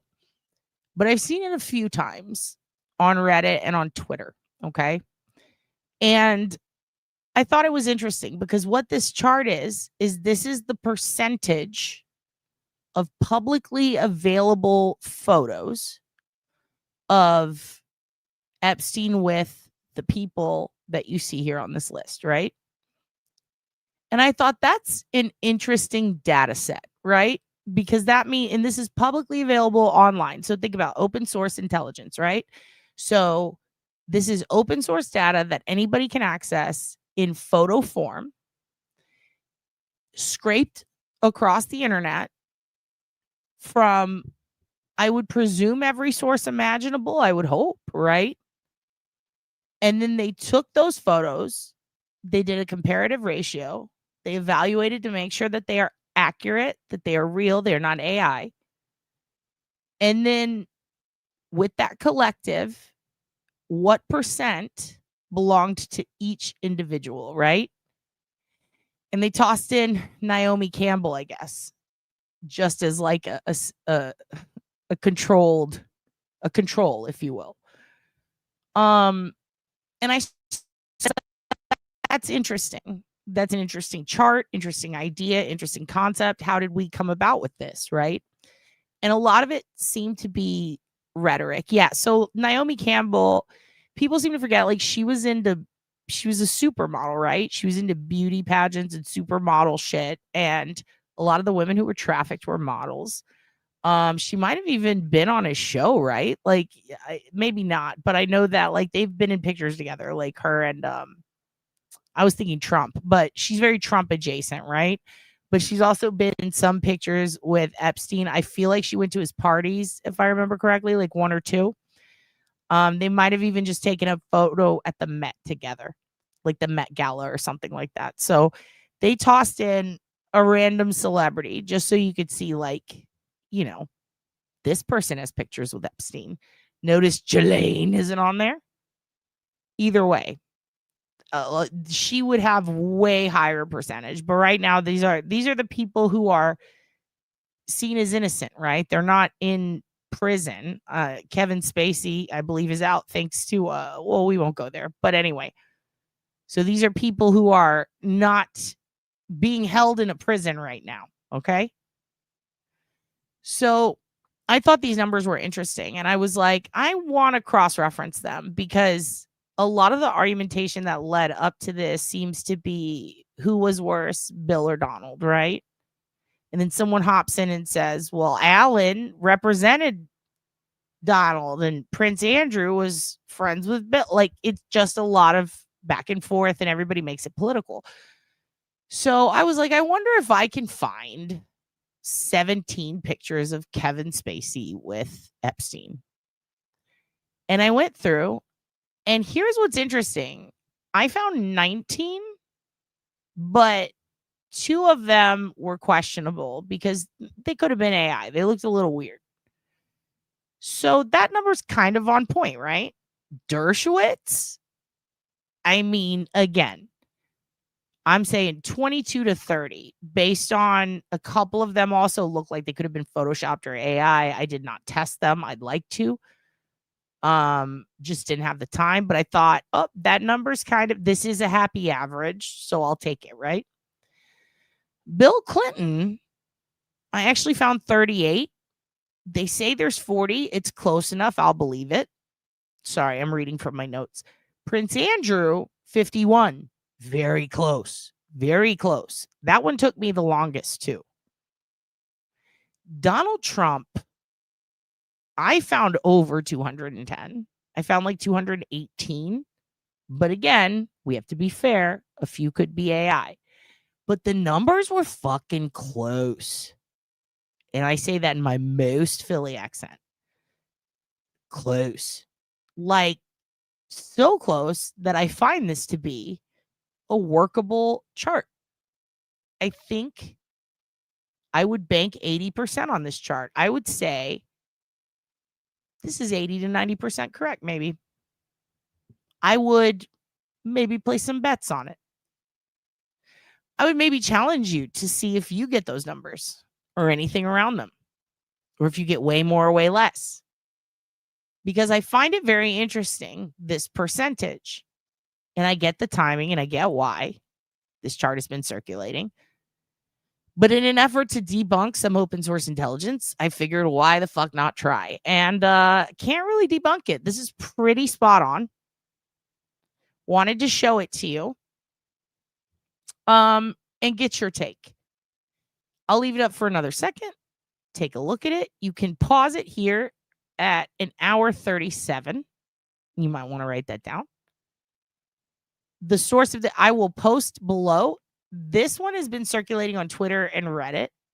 I'll just post a link to one of the Twitter posts or the Reddit post if you don't have Twitter so that you can see this chart.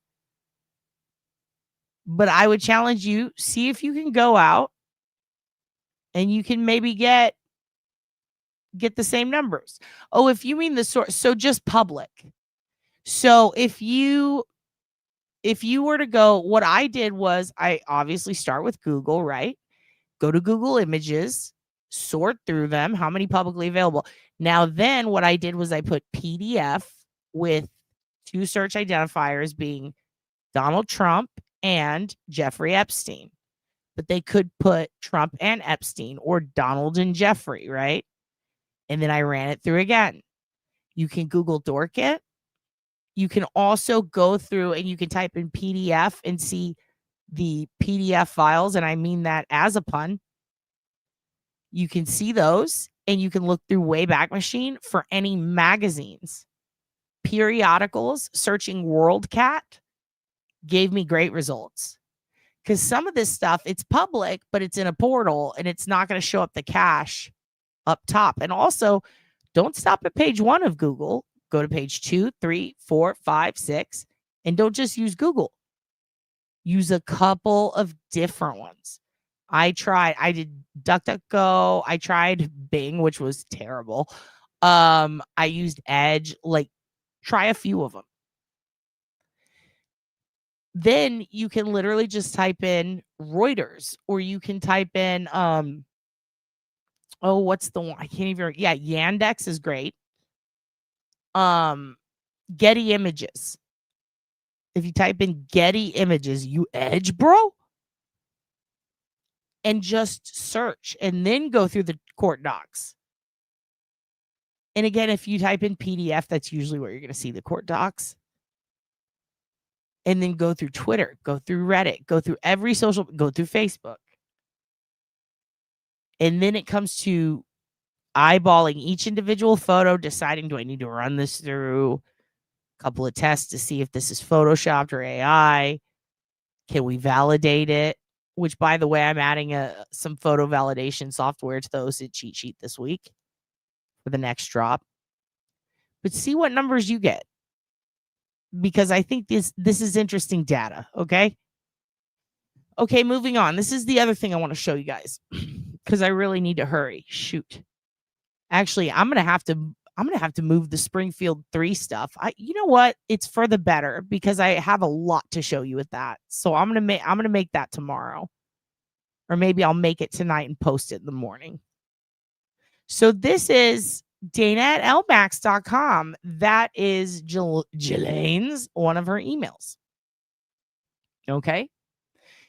And this pops up in a lot of public data for her, among many other email addresses. And I was wondering if anybody was ever going to bring this up because I found it interesting. And you know, she works with the Terramar project. So when you reverse who is Dana at LMAX, which you can also use, that's them. You can also use a couple of other, again, it's in the OSINT cheat sheet, a couple of other reverse searches on her email address. You can use Epios. You can look for data breaches. You'll see this. These are her websites. These websites have been literally registered to Ghislaine on these dates, and Terramar lines up with her. That's her little ocean thing, right? So I found this interesting, and I saw that this one person used way back to check one of these websites. And I got to give it to him. I just didn't go that far. I didn't think to do that. And I was like, oh, great idea. I should have done, like, I would typically do that for anything. And it just didn't occur to me because it's like, this is such a huge case. Like, of course they took it down. I just presumed, you know, the federal government, since they were doing an investigation, would have scraped this shit. But they didn't. So you want to see one of Ghislaine's websites? Let me make this nice and big on Wayback Machine. Okay. Let me take that comment down. Sorry. Who is Nemo of Captain Nemo's Adventures? Hello, friends. I'm Captain Nemo. People tend to think I'm just a handsome Vizsla, but I'm much more than meets the eye. I'm an adventurer, a showman, a comedian, an optimist, and a love bug. I enjoy my life and want to make sure others around me do as well. My story began in Brooklyn, New York. It's just a weird, sniff you soon. It's a dog blog for a Westminster dog show dog. It's a dog blog. Ghislaine has a dog blog. This is Nemo. Now, apparently, her dog walker got threatened. They threatened that dog, the dog walker's life. I guess this is the dog. So she had a dog blog. Ghislaine. Look at all those fucking files. What does she do for? She doesn't do anything for a living. It's fucking wild. I find this to be very interesting. Daily activities. You want to know what her dog did every day? Nothing. There's no adventures at all. Who would have thought Ghislaine had a dog blog? Amazing. Just absolutely wild. So I thought that was fascinating. One more thing I thought was fascinating. We were talking about the prison that Ghislaine is in here in Texas. And so I thought, for those of you who are like, what? She's in prison in Texas? How do you know? Where did you hear that? Check this out. So this is the Federal Bureau of Prisons website. Okay. So she is in one here in Texas, in Bryan, Texas, to be specific. Okay. And I'm going to show it to you right now after we find an inmate. Let's find the inmate. Let's find Ghislaine. All right, here we go. Ready? Search. There she is. There's her number. Now we can call her or email her. You guys want to do another Alf thing? You want to hit up Ghislaine? You can call her, email her. You can call her names. This is her prison camp. You can send her a package. You can send money. Don't do that. She has plenty. You visit her. You can voice a concern. Hey, I have a concern. Why is this bitch in a minimum security facility? She's one of the worst sex traffickers of all time.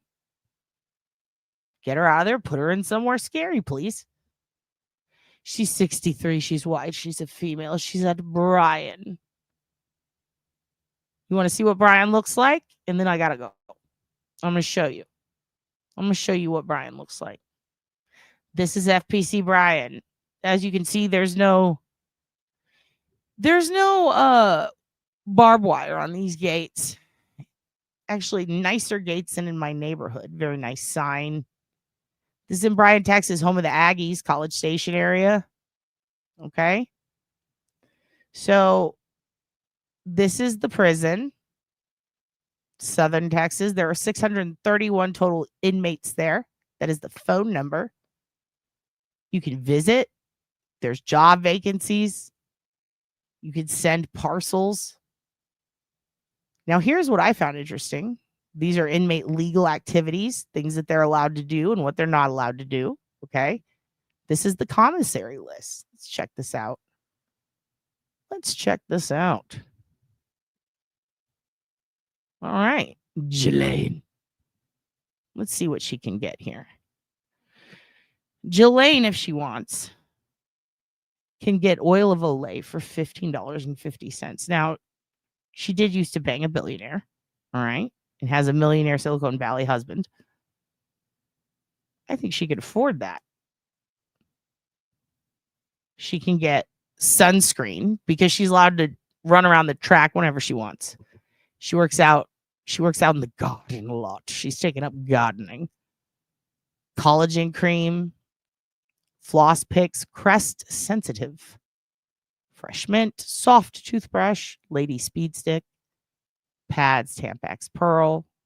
These are actually kind of cheaper than they go for here. That pisses me off. And I'm in the same state. What the fuck? Liquid liner. This says money varies. I thought it said ovaries. I was like, that's fucked up. Micellar water. What? Max it. What is that? That's the fancy face water. You can get makeup. You can pick your color. You can pick your color of concealer. Her concealer and her foundation and the powder, all cheaper than I get it. Kind of pissed off at that. You can get medication. Looks like antifungal shit. Is that what that is? Locker hooks. Oh, good. Give them hooks. Batteries. That seems good. You put that in a sock and beat someone to death with it. Great. Muscle rub. Sheet protectors. Envelopes. Photo albums. See what I mean? She's got a lot she could get here. And then you have the food. And then you have the clothes. I mean, yeah, no weed. That's it. So that's her commissary. So that's where Ghislaine is staying. Okay. So interesting stuff. You can go to that website and you can I'll put a link below so that you can search. And if you want to write to Ghislaine and be like, hey bitch, why'd you do that? Don't. What the fuck is wrong with you? I don't know. If you want to communicate with her and tell her, give us the goods, give us the dossier. I don't know if legally you're allowed to, and I'm not going to encourage you to, but I think you can, right? I mean, it says you can. This is so wild. I can't believe it's been. Oh, good. Oh, good. StreamYard is frozen again. Excellent. Excellent. Great. All right. What better way to end it than frozen as fuck? Because that's good. That's fun. That's nice for us. All right. Well, I don't know when it's going to unfreeze me and catch the fuck up. I don't know. You guys. I don't know if it's ever I might just be posed like this forever. I don't even know what you can see. I don't know if you can hear me. I don't know if it just stopped. I don't know. I don't know. StreamYard is really just slacking big time. It's very hard to do presentations when it's constantly freezing. And I get an innate fear that's always been dormant inside of me that just comes out every single time I have to click on a button. I just know it's going to pause and my face going, or something awful. Anyway. No, you wrong. Kevin, why you always lying? All right. Unfrozen now. Good. Excellent. So that's just a couple of things. We're going to do Springfield 3 tomorrow. Yeah, we have to do it tomorrow. And then we're going to do little bits of OSINT overtime. I think tomorrow I'll show you some of the stuff that came up with Jeffrey's emails. We'll talk about Jean-Luc, the guy who also committed suicide, who helped procure and do horrible things, just like those two.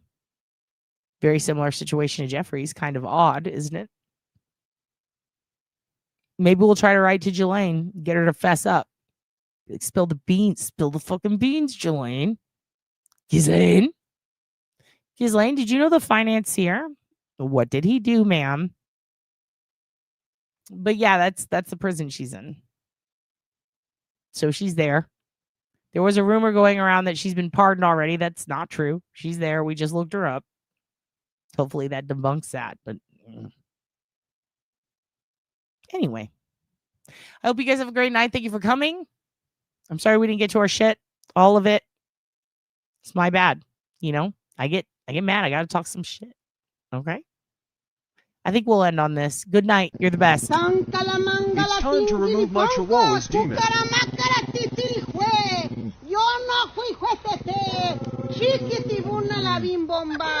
This time is going to work. De todos los que no me quieren, tiquis, tracas, troquis. Juan Calamera, azúcar. Juan Calamera, azúcar. Janta manjara,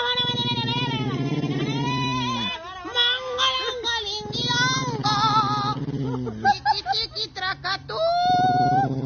A la víbora de la mar, por aquí pueden pasar. Los de adelante corren mucho y los de atrás se quedarán.